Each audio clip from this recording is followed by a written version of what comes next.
السلام عليكم ورحمة الله وبركاته، إخواني وأخواتي الأعزاء.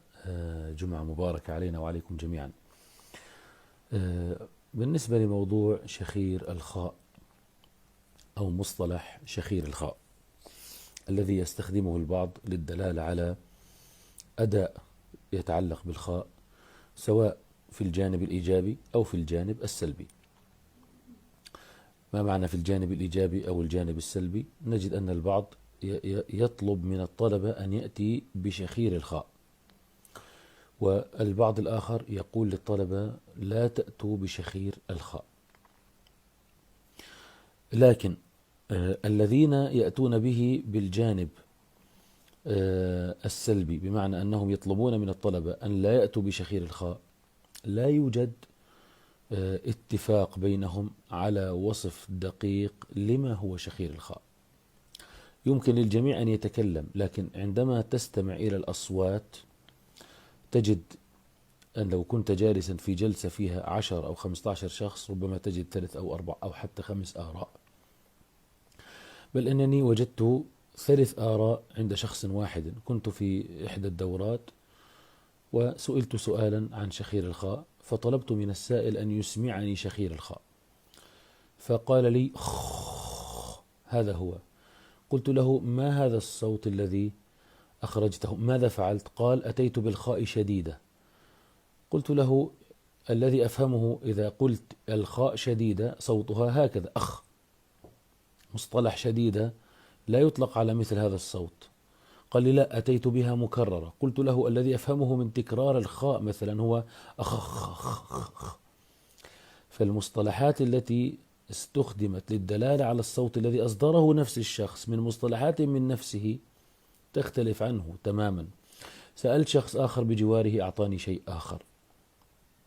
وربما لو اتسعنا بالجواب سنحصل على العديد من الأجوبة. لماذا؟ لأن هذا المصطلح لا يوجد له دلالة واقعية أو دلالة محددة أو دلالة دقيقة في الاستعمال. بل كما قلت لكم أن قرأت في أحد الكتب المعاصرة أن الخاء تأتي يؤتى لها صوت كالفحيح أو كالحفيف، مثل شخير النائم، يعني كأن الشخير مطلوب. طبعا هو الذي طلب شخير الخاء هو يصف رخاوة الخاء أو صوت الخاء الطبيعي بأنه كالشخير. طب ما العمل؟ هل نأتي بشخير الخاء أم لا نأتي بشخير الخاء؟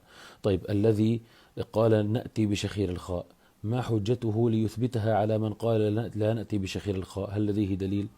الذي قال بعدم الاتيان بشخير الخاء، ما حجته كي يثبتها على الذي قال بالاتيان بشخير الخاء؟ لاحظوا ما الإيهام الذي سيقع فيه الطلبة. طب الذين قالوا أن شخير الخاء سلبي لا بد من التخلص منه، ما هو هذا الصوت؟ لماذا كل هذا اللغط؟ أول شيء لأن هذا المصطلح كمصطلح أدائي ليس له عمق تاريخي.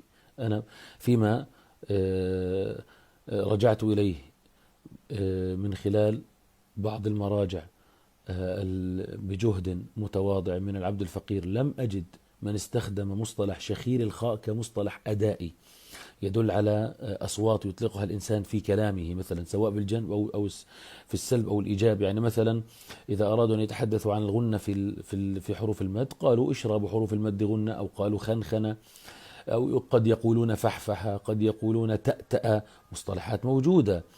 مثلا مصطلح مطمطة موجود، مصطلح اختلاس موجود. مصطلح شخير الخاء كمصطلح أدائي وجدت فقط في معجم اللغة العربية تعريف لشخير النائم، هو صوت يصدره النائم فقط. حتى النائم يختلف الصوت الذي يخرجه من إنسان إلى آخر، منهم من يخرجه من هنا، منهم من يخرجه من هنا، إلى آخره. اثنين، حتى أهل العصر، حتى لو لم يكن مصطلحا مستخدما، حتى أهل العصر لا يوجد اتفاق بين أئمة وأهل الشأن في هذا العصر على أنه يدل على شيء واحد. يعني مثلا من المصطلحات المعاصرة خيشمة، الجميع يعلم أن الخيشمة هي إشراب حروف المد غنة. مثلا مصطلح النبر تقريبا انتشر بشكل كبير وأصبح يستخدم في جانب محدد. ولذلك الذي أدعوه إلى إما أن قبل أن يتم الاتفاق يجتمع أهل الحل والعقد على أن يقولوا شخير الخاء هو هذا قبل ذلك، وحتى لا نوهم الطلبة وحتى لا نقع نحن كمعلمين في أخطاء تقييم للطلبة، لنستخدم مصطلحات أخرى تدل على ما نريد بشكل أكبر. يعني مثلا إذا قلت أخ، إذا كنتم تريدون بشخير الخاء هو هذا الصوت أخ، فأنا هنا أخرجت الخاء من منطقة أعلى من مخرجها، لم أخرجها من مخرجها الصحيح. أيهما أسهل، أن أقول شخير الخاء أم أقول إنه المخرج غير صحيح؟ طب لو قلت مثلا أخ، إذن لم أتكئ على مخرج الخاء لآتي بها بينية بشكل سليم، هذا وصف. مثلا قلت أخ، لم أتي برخاوة الخاء، لم أتي بزمن الرخاوة للخاء. مثلا قلت أخ، لم آتي ب تفخيم الخاء بالشكل السليم، وهكذا. يعني لماذا لا أستخدم مصطلح للدلالة على الأداء استخدم عند المتقدمين لا يؤدي إلى إيهام؟ طب الذي يستخدم شخير الخاء بالجانب الإيجابي، لماذا لا يقول والله مثلا رخاوة الخاء؟ لماذا لا يقول مخرج الخاء؟ أقصد أن هناك في موسوعتنا تجويدية مصطلحات متفق عليها لا تؤدي إلى إيهام ولا تؤدي إلى أي خلل، يمكن أن نستخدمها ويمكن أن نستعين بها. وقيسوا على هذا جميع المصطلحات التي نستخدمها حتى يستقر هذا المصطلح ويصبح شيئا واحدا. جزاكم الله خيرا.